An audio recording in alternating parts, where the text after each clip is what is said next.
ladies and gentlemen, students and scholars, teachers and trainers, professors, professionals, listeners, learners, the most honorable President Prime Minister Modi ji, Honourable Doctors and Directors,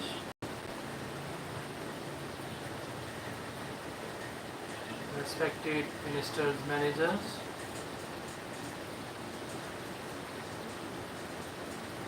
dear friends,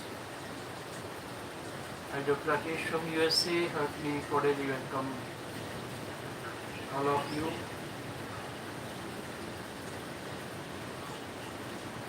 Dear friends, respected, honorable, adorable personalities and dignitaries,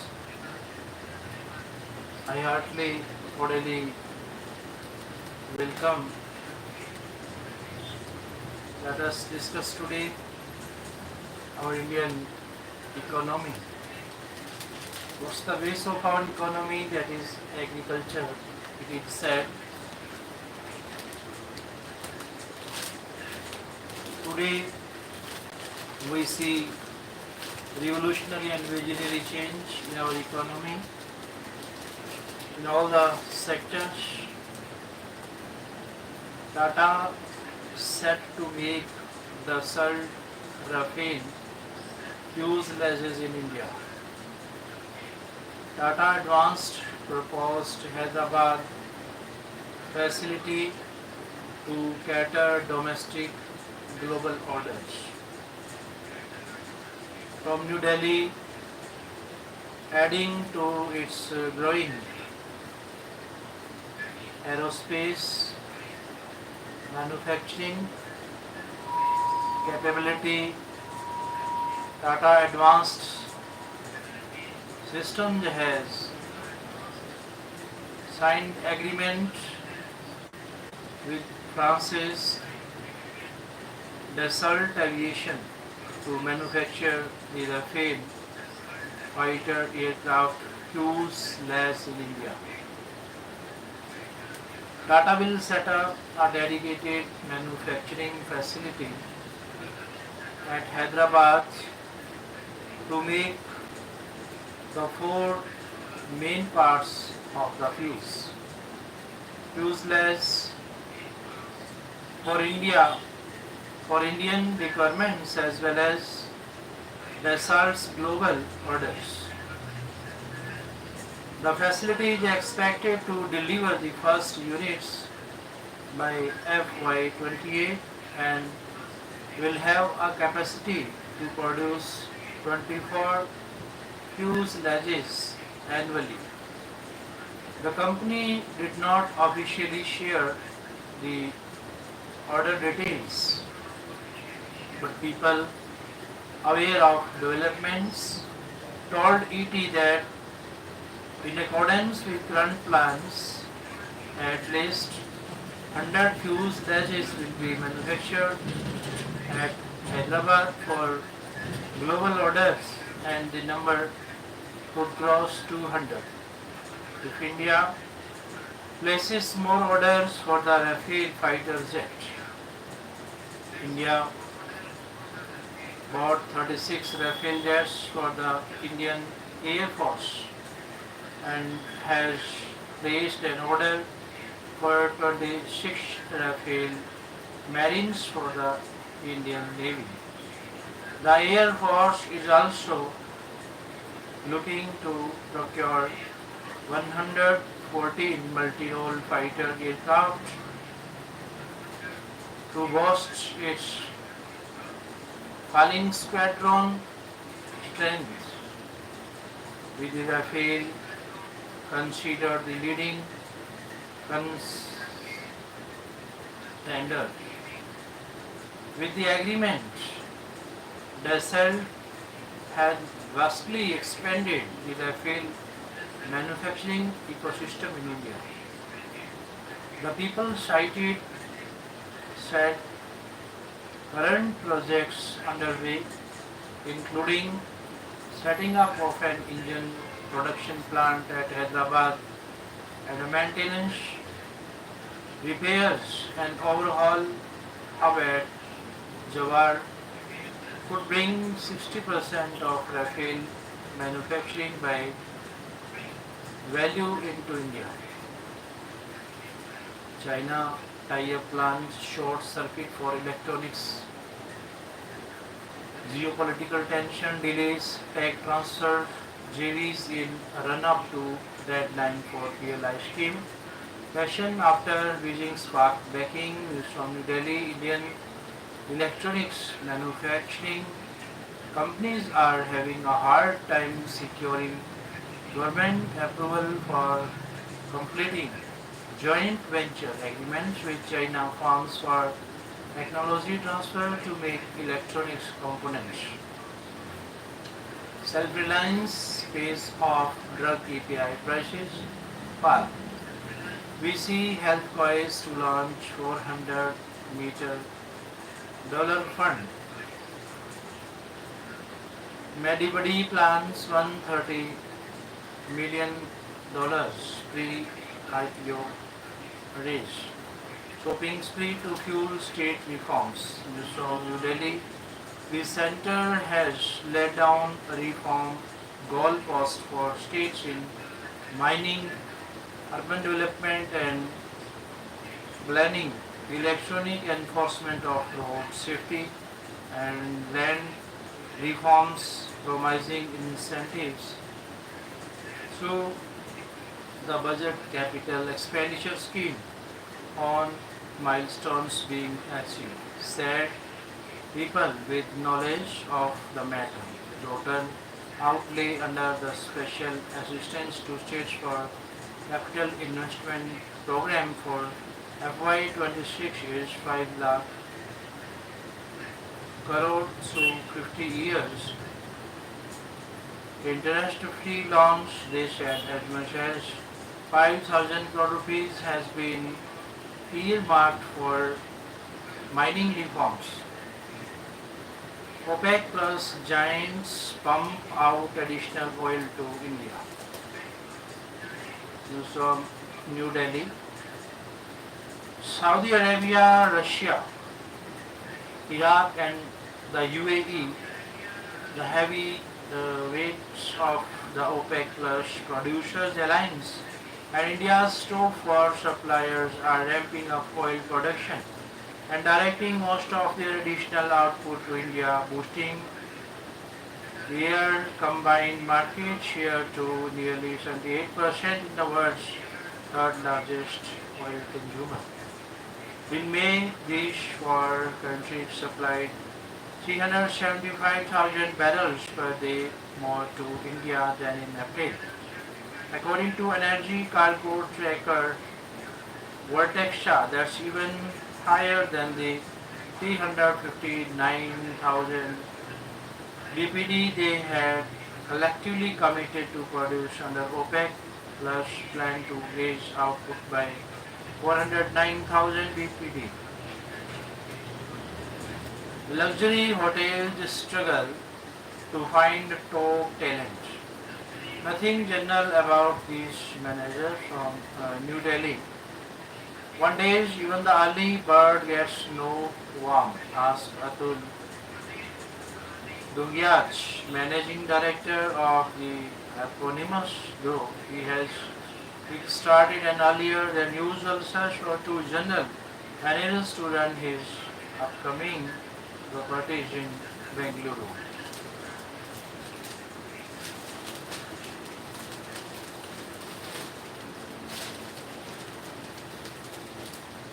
Just remember 1971. Brave woman made Pak bite dust.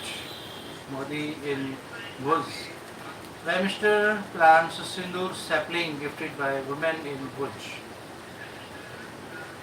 These mothers and sisters built a runway in just 72 hours, Modi says.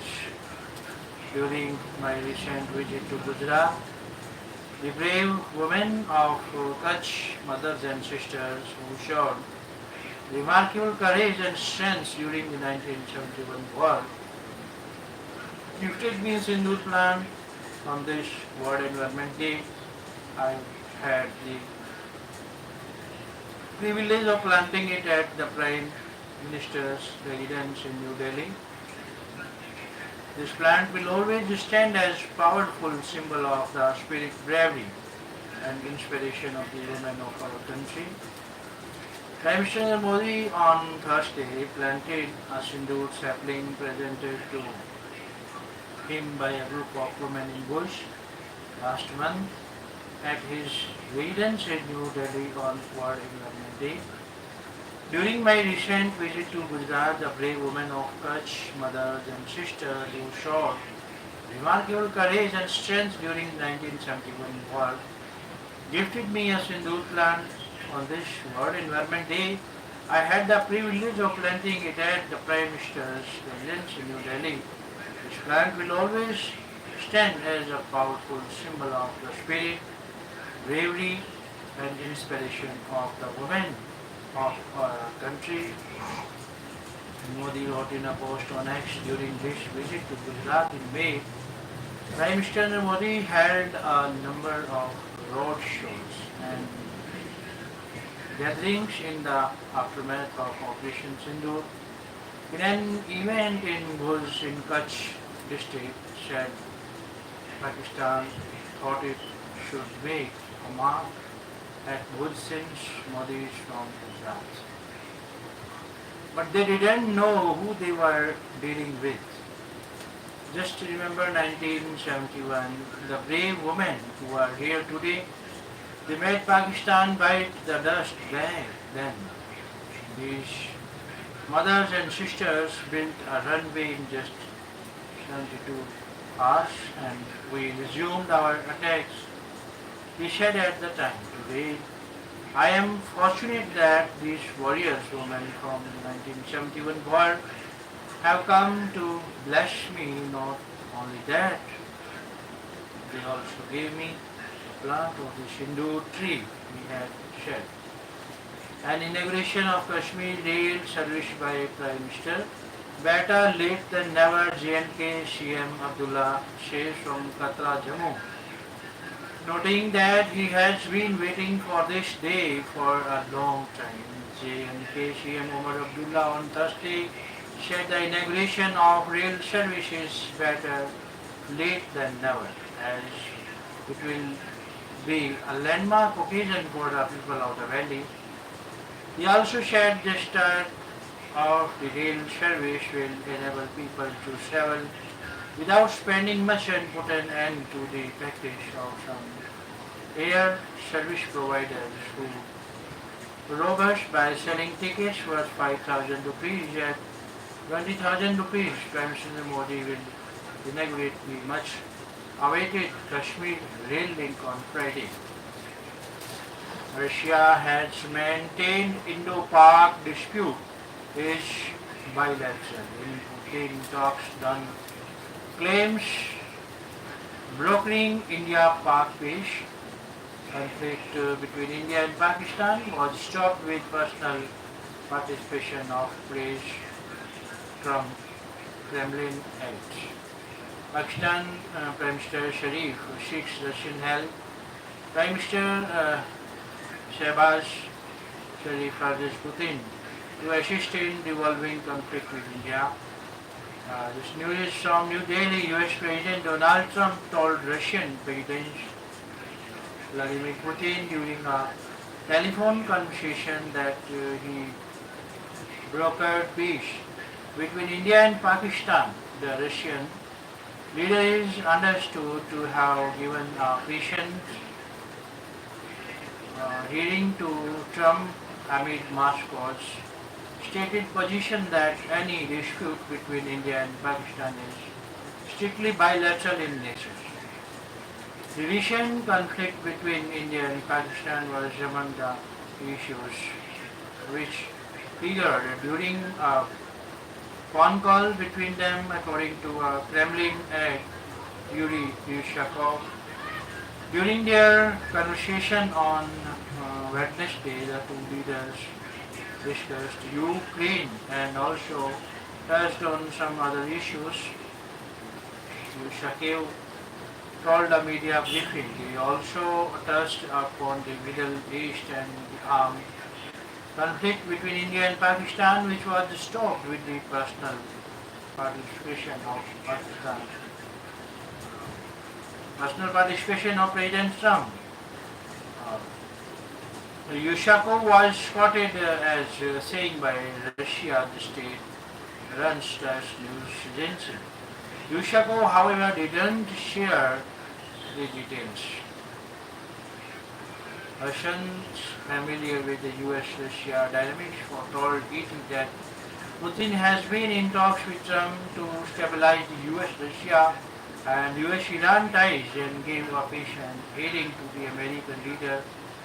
Moscow has been maintaining that there is no scope for international listing the Ukraine conflict and backed India's anti-terror actions. Trump has repeatedly claimed that he stopped India and Pakistan from fighting. However, India has been maintaining that the understanding on cessation of the hostilities with Pakistan was reached following direct talks between the Directors General of Military Operations of the two militaries.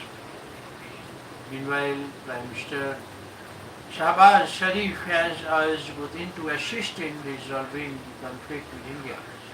Pakistan Prime Minister, the Special Aide Shahid Tariq Fatemi, who met Foreign Minister Sergei Lavrov in Moscow on Tuesday, handed over a letter from Sharif for Putin. His visit came days after a highly successful tour of multi-party parliamentary delegation led by DMK MP Kanimoj Kumarnidhi, who spread awareness about Pakistan-sponsored cross-border terrorism and got solid Russian backing for India's zero-tolerance policy against terrorism. Operation Sindoor was measured, non-provocative. Pakistan had failed to act against terror.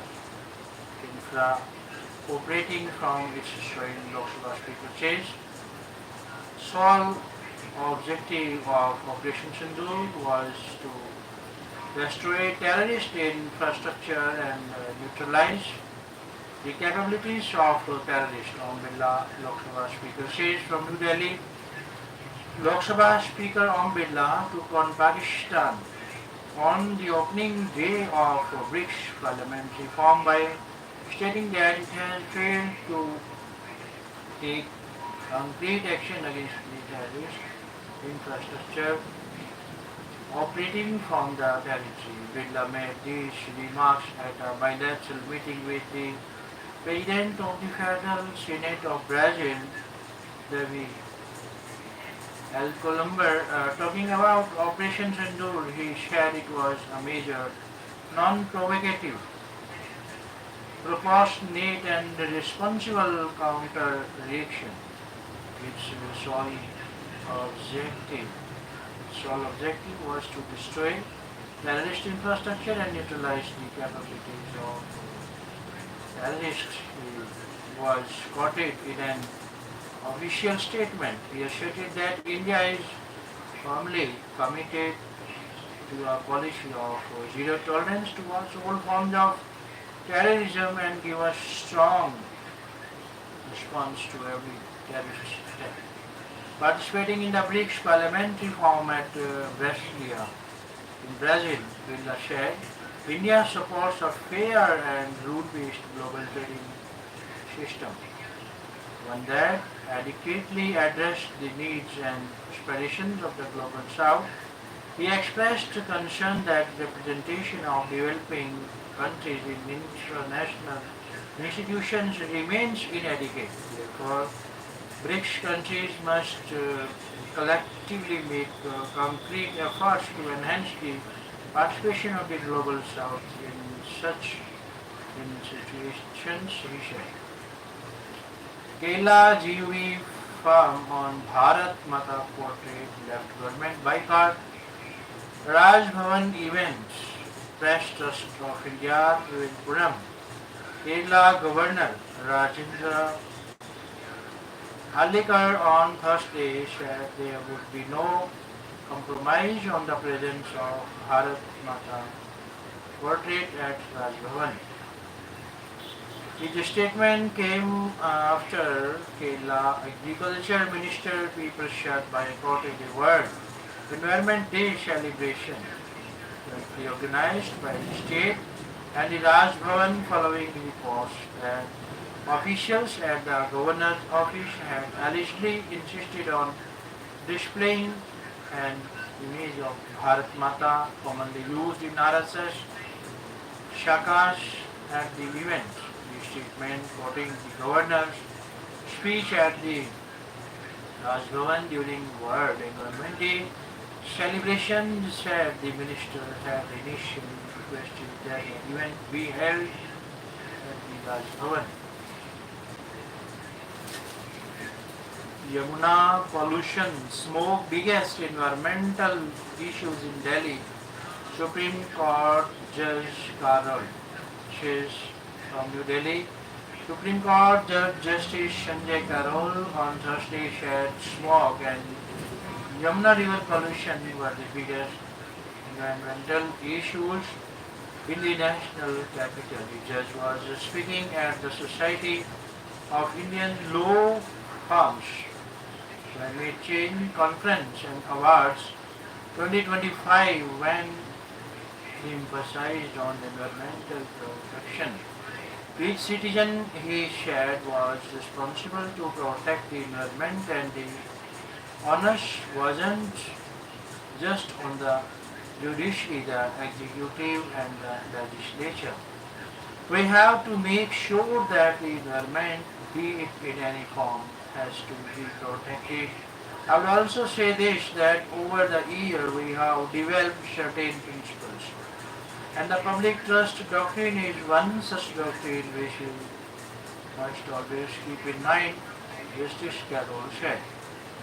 He continued, but I would say this, if you were to see our report card in the last 25 years, or since the 1960s, 1980s, what have we done?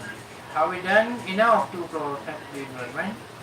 My view is that a lot needs to be done at all levels, and I would borrow an expression that the solution to the problem now is grassroots solutions to an international problem. The way forward, according to me, is that we as individuals have to take up the cause pertaining to the environment. Environmental issues could not be left to the courts for passing of verdicts, the legislature for making relevant laws, or the executive for the implementing them, he added. Each of us as responsible citizens has to understand, become aware of and ensure that we protect the environment for fostering for posterity. He highlighted the two major issues, air pollution and the polluted Yamuna. Delhi has been grappling with required attention. I don't know how many of you have traveled in the metro or how many of you have gone beyond the Latins. But if you go in Noida or Trans Yamuna, you will see what Yamuna really is. These are the two biggest challenges, Justice Carroll said. He outlined judiciary's jealousy role in protecting the environment. The reason is very clear, and it is that Mother Earth is not ours. We are there for her, and we are there not only for her, but also for posterity, for further generations, not only in India, but the world over. The judge said, Justice Carroll urged each citizen to take up the cause of protecting the movement. Next from PTI.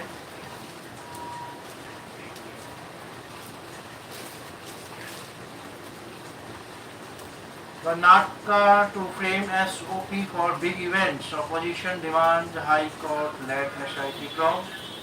After stampede at RCB IPL victory, from Bengaluru, the Karnataka government on Thursday said it will formulate a new standard of crediting procedure for mega events, meetings and deliberations to prevent incidents like the one that led to a stampede of Chinnaswamy Stadium during Royal Challengers Bengaluru IPL victory celebration the day earlier. Gautam alias Sudhakar carrying a 40 lakh rupees reward shot in Chhattisgarh encounter after Bashaw another jolt to Maoist Sudhakar killed. Panel says 2023 data now backs welfare push. Bihar panel seeks more welfare for poor upper class. Commission, REAs, relaxations, free coaching and hostel ad for poor students.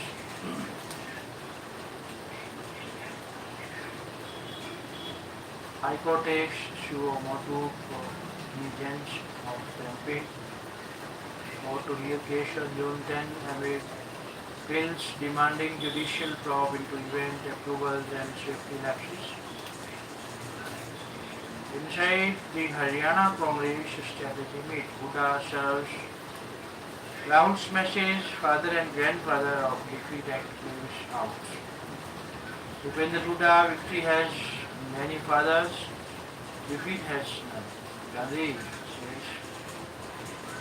Gandhi said, I am the father and grandfather of everything happening and therefore responsible for everything. Gandhi's remarks on Gujarat's sleeper cells and MP's lamb horses have aped the state units with leaders feeling blame is being deflected from the AICC.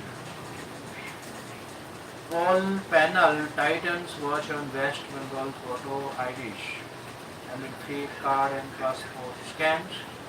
7,800 duplicate epic cards cancelled in May. FIRs filed against 3 officials.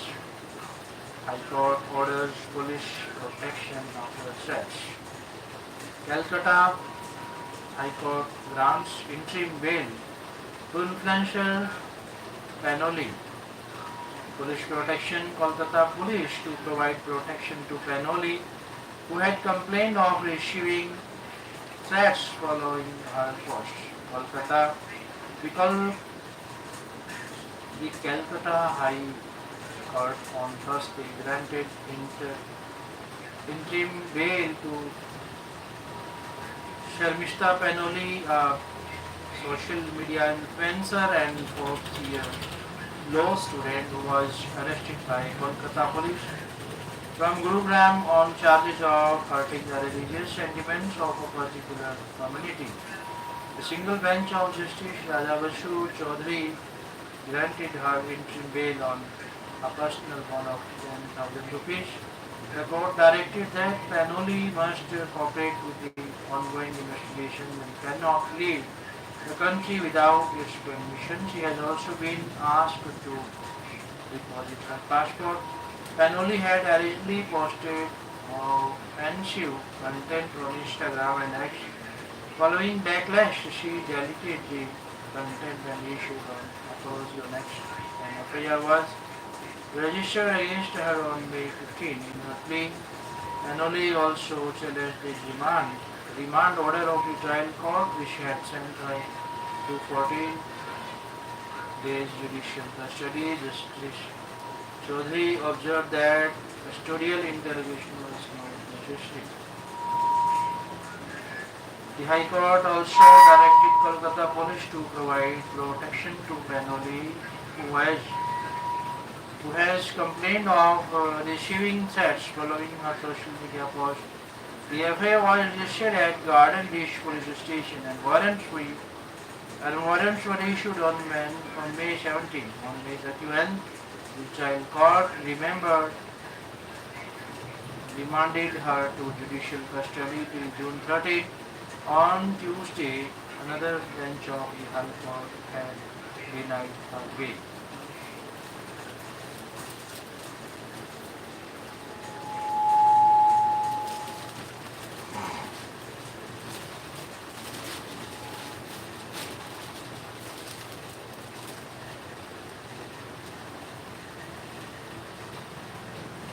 Seeking alignment with global standards. Tech codes seek higher power limit for Wi-Fi devices. Say levels proposed by DOT may limit range of devices and affect performance. News from New Delhi. The technology industry wants the power levels permitted for Wi-Fi and other devices to be used under the 6 GHz spectrum band to be reviewed and aligned with global standards so that users can get the best performance and devices remain affordable. Apple hands India iPhone repair business to Tata. Make in India turning up the heat in manufacturing. India's boiler industry is gaining steam thanks to policy support, innovation and global demand.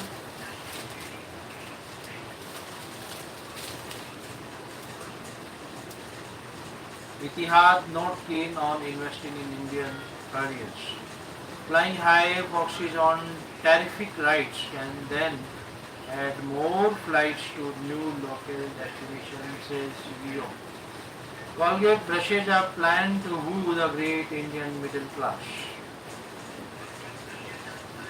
For growth. Neol Welsh, global CEO, Colgate Palmolive. Middle class is everything to our business that drives premiumization, penetration in the categories that drives her capita consumations. CEO's fourth store in India. Apple leases space in Mumbai. Subaru for its second store in city. PNG plans to trim 15% of office jobs in 2 years. Building a green future. Bharat brand to go off the shelves as food price is stabilized. Center to discontinue level, planning to use it only as a periodic tool.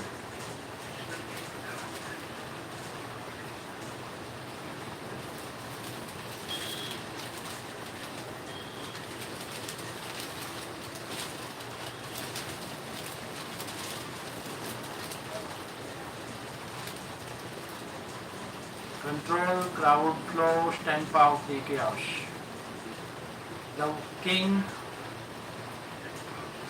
What King Donald, like Henry VIII, shows us is that narrative power can beat institutional power. Our Henry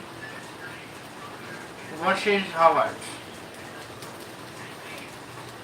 Toronto in 1530, when Henry VIII couldn't get the Roman Catholic Church to annul his marriage to Catherine of Aragon, he turned to Oxford and Cambridge universities to rubber stamp his theological needs. Oxford backed Henry's and was scholars were threatened, bribed and some physically intimidated. Eventually, the university capitulated, issuing a carefully held opinion that Henry used to justify what he would soon call the Church of England. It was one of the first great acts of coercive PR. Henry didn't abolish Oxford. He appropriated it, and he did so with all the peasantry of a man who knew power needed not just to be enacted but also performed. Fast forward 500 years, a different kind of swans wearing a long red tie and clutching grievances like a royal hawk has made a sport of attacking America's modern Oxford for Donald Trump. Harvard isn't just an Ivy League school, it's the synecdoche for everything that's rigged, elitist, and dangerously convinced of its own neutrality. On Wednesday, Trump issued a proclamation suspending for an initial 6 months entry of on students seeking to study or participate in exchange programs at Harvard, citing national security concerns and declaring it detrimental to U.S. interests to continue allowing foreign students at the institution. This comes after a judge blocked the U.S. Department of Homeland Security from banning international students at Harvard in ruling late last month. Harvard says it studies the word. Trump says it controls it. These two men, Henry and Donald, separated by centuries and context, share something deeper than vanity and theatrics. They each staged a revolution of legitimacy and they rejected the spiritual authority of the Pope. Trump rejected the moral and intellectual authority of institutions like Harvard Centers for Disease Control and Prevention. The media, in both cases, the challenge is not about truth. It's about who's truth and who gets to decide. When Henry declared himself supreme head of the Church of England, it was an act of theological violence, but it was also a bureaucratic masterstroke. He didn't need Oxford to agree in good faith, he just needed it to appear to agree. When Trump demanded loyalty from his cabinet, his party, even the judiciary, the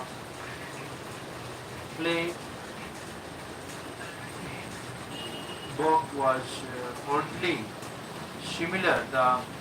It wasn't consensus, it was submission, and universities in both eras became reluctant stages. Oxford during the Reformation was religious.